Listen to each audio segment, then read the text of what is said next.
So guys, as you can see, my engine crane is finally here. Finally, after 5 months of waiting, here it is. Also here with this tool to be able to take out the engines with more ease. Now really, I do not have any excuses to start to work on the 75 and on the 33. So here it is. It is a smaller crane, okay, because I do not have a lot of space, but it's enough for my jobs, for my cars, okay. So now here on the 75, my initial thought was to remove the head first, because I already did that job on the previous repair and the head will come off very easily, and then I thought to take out the rest of the engine block itself, with the crane. Now I'm having second thoughts. Maybe I can take it all at once out of the car. The hood can put itself on the position of work. The hood will be right about up here, okay? As you could saw on the previous videos of a 75. So the thing is, I will write down everything that I need to do on the car. I know I have to repair the engine, of course, and I know I have to replace all the power steering lines. They are very rotten with the age, okay? And then I will have to do some paint job on the engine bay and rust repair there on that area. It's very common to happen, okay? So I will take advantage of the engine being out to do a complete overhaul on the engine bay. On the 33, I will remove the engine and gearbox all in one go to the ground. It will be a bit difficult to do because I do not have wheels anymore. Maybe I can put the wheels on the back because I do not have a lot of space on the front to push out the engine. Well, the engine will come through the bottom of the car, so the engine will go down and the body will go up and the car will go, oh yeah. The car has to go backwards and the engine forwards. But that is for the second stage. The first stage is to remove the engine of this one. The second stage is to remove the engine of this 33, okay? So yeah, I made up my mind. I will remove the entire engine, and then on the engine stand I will remove it piece by piece, like I did on the donor engine of the 75. I already took out some stuff. Most of my earlier videos about the 75, I already did so many things on this car regarding here the coolant system and the intake and whatnot. And so for that I will not show how to remove certain things in order to take out this engine out. So for that I will take out most of the stuff that are in the way of removing the engine, because as I can see I have the bell housing over there, and I think I'm able to take it out with the engine. I already was searching online to see if I did find anything regarding that, and I cannot find, but I think I can do it. I think I can raise it up a bit, take it up and then up and away.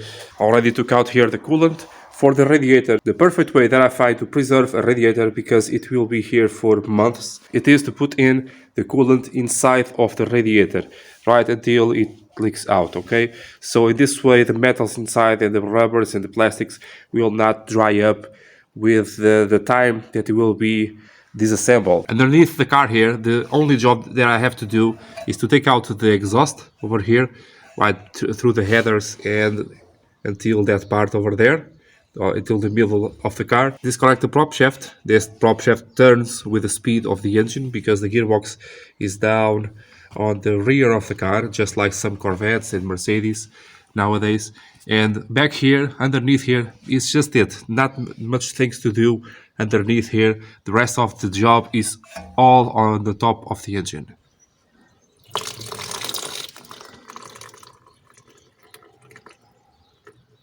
Well, that's messed up. I knew it. I knew some coolant was missing, but I always thought it was not so bad. Maybe, oh my god,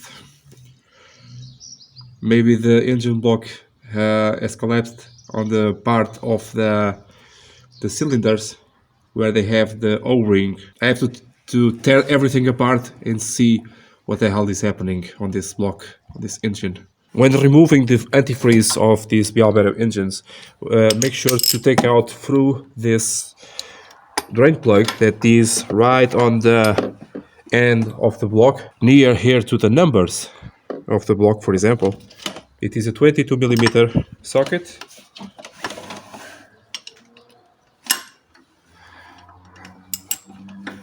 And just let it rip, like that.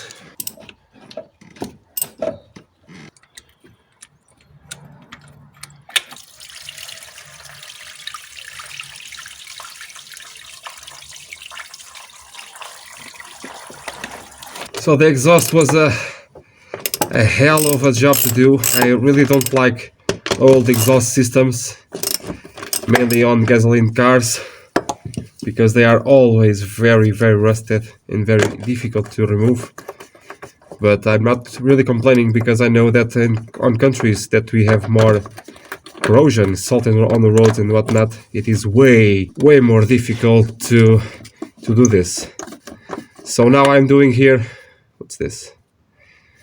What happened here? I believe this car in the past blew a shaft. I believe that was the story of the car. By the way, this car has a vibration on the driveline.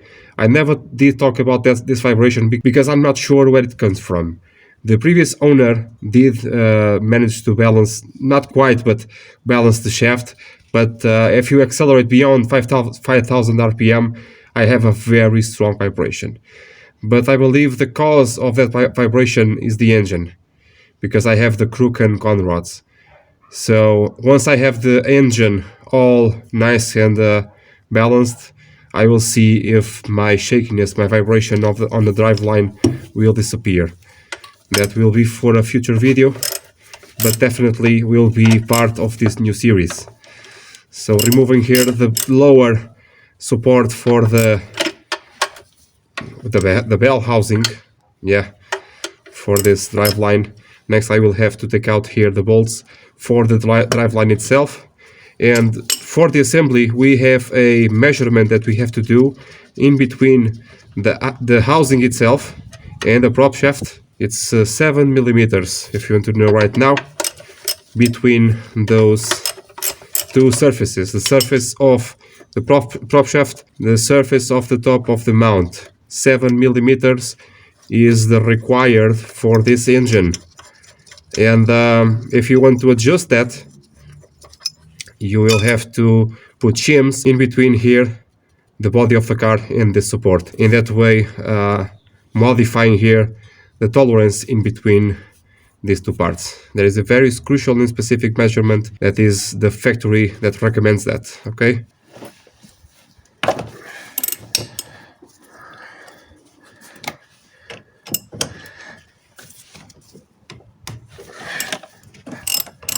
Now here on the power steering fluid, it will go to a tray obviously, and I will drain it all out because I do not want a mess. And also I will remove everything, including the steering box, because it is leaking.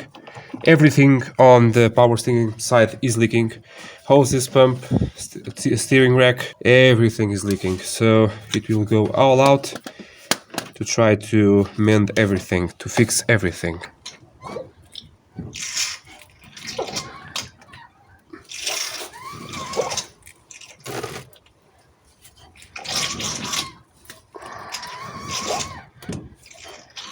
So in this way you can take out most of the fluid out from all of the system, mainly the rack over here. But as I am taking all out, I will take out the fluid from the hoses and whatnot, but this makes sure most of it will come out. A quick tip here to take out this pulley of the water pump is to remove, or is to break loose these bolts before taking out here this belt. So as you can see, it's much easier just to break it loose like so, and then take out the belt and then take out the pulley.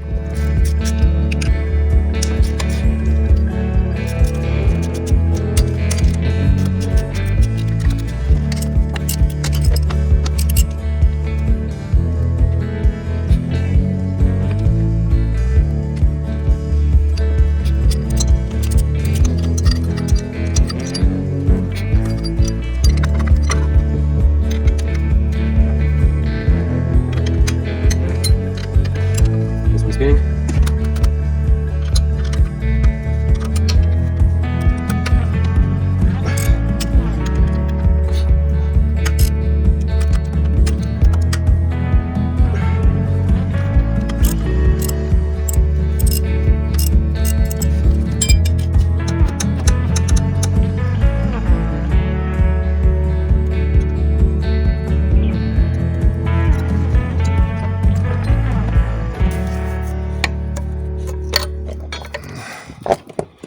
So I never did took out an engine like this. I'm imagining probably we have to take out the bell housing over here, but for that we have to take out the maybe we have to take out the prop shaft. I'm thinking here maybe I can take out here the mount of the threadings, and maybe in this way pulling up the engine. I'm not so sure. I'll try, okay? I'll try. So we have here the bell housing out of the support over here. It is almost out of the steering rack. This also is telling me for the assembly I cannot do it like this, because if I do, I will scratch all of my new painting, and that is bad. I also have that ground over there I have to take out. Well, that's new, but I think it will come out. Also, the prop shaft is almost out of the way. Gasoline is pouring to the ground. I have to plug that hole, but I think we can do it like this. Well, I am a bit embarrassed by this, because I tried to cut corners with this. I tried to take it out with bell housing without taking out the prop shaft, and it was very ugly. And now the engine is not stuck, but almost stuck, almost. I really have to take out the bell housing and the starter. And the prop shaft, no wonder it was vibrating. All of the bushings are torn or missing. The middle one I still have to see, but this one is really bad. I possibly it is garbage. Yeah, on the other side, missing in play. As soon as you take out the force from the screws, you can notice the play on it. The thing is, to take out this engine, you have to take out the prop shaft, you have to take out the bell housing, or leave it there but disassemble from the engine, and that is the only way to take out this engine, and it only comes from the top of the car. It's out, and the next stage it will be to disassemble the engine, make sure everything that is necessary. I also try to remove here the steering rack to help to remove the engine forwards, but man, there is only one way to take out this engine. Only one way, okay? It appears to be a small engine or a big car for a medium engine, but it's almost touching. So I'm a bit embarrassed by this. Surely I could do something about the edit, but this is to show you that not always you can cut corners when removing something. Sometimes yes, you can, but other times you cannot. And I'm not too worried about the scratches on this, because as you may know, I will paint the inside of the engine bay, not myself, the painter. I'm not terribly worried about that. And I really wanted to see if it was possible. It is not, or at least I could not do it. I did not want it to take out the prop shaft, because really what I wanted to do is to do the engine 100%. The engine bay stuff 100%. And leave the rest for another time, okay? Because I want to put this car on the road. It is a very comfortable and good car, and I really like this car, but mainly for the 33 to have the time it needs to do the full restoration. About the 33 here, I want your opinion. I'm thinking here about doing videos with the time frame a little bit longer. As you may understand, normally, like I did on this one, I have to constantly be balancing between time and the quantity of things that I show, so the video does not get too long like it's getting now, okay? But here on the 33, I think the time of the videos will be something that I do not want it to worry about. So I think it will be very common to see videos with 40 minutes, 1 hour maybe, about this car. I do not want to cut it in two. That normally seems to not go all that great. And for the quality of the job that I want to do on this car on all areas, I really think videos with 45 minutes will be the norm for this car. Let me know what you think about that. Let me know if that is something that you would like to see. YouTube does not like it very much. It likes more between 10 and 20 minutes, and 20 is stretching it a bit. For me, it's the same, doing a video for 1 hour or 20 minutes. The editing is so-so, okay? It's more or less the same. But for what we want from this car, a complete restoration of the engine, a complete restoration of the gearbox, of the brakes, of the suspension, of the interiors, the paint job and bodywork is not for me, it's for the professionals, okay? But then the assembly of all those stuff underneath the car and whatnot.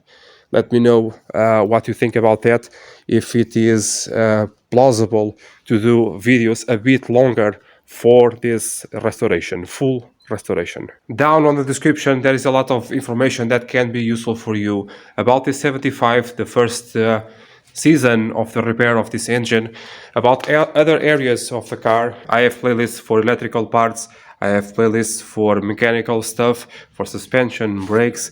I have a lot of stuff down on the description that can be useful for you. Also down on the description there is a link for help for the channel. I'm talking about the Patreon account. If you want to consider a monthly help of only €1.50, please consider entering my Patreon account, okay? I'll see you next time, guys. Bye!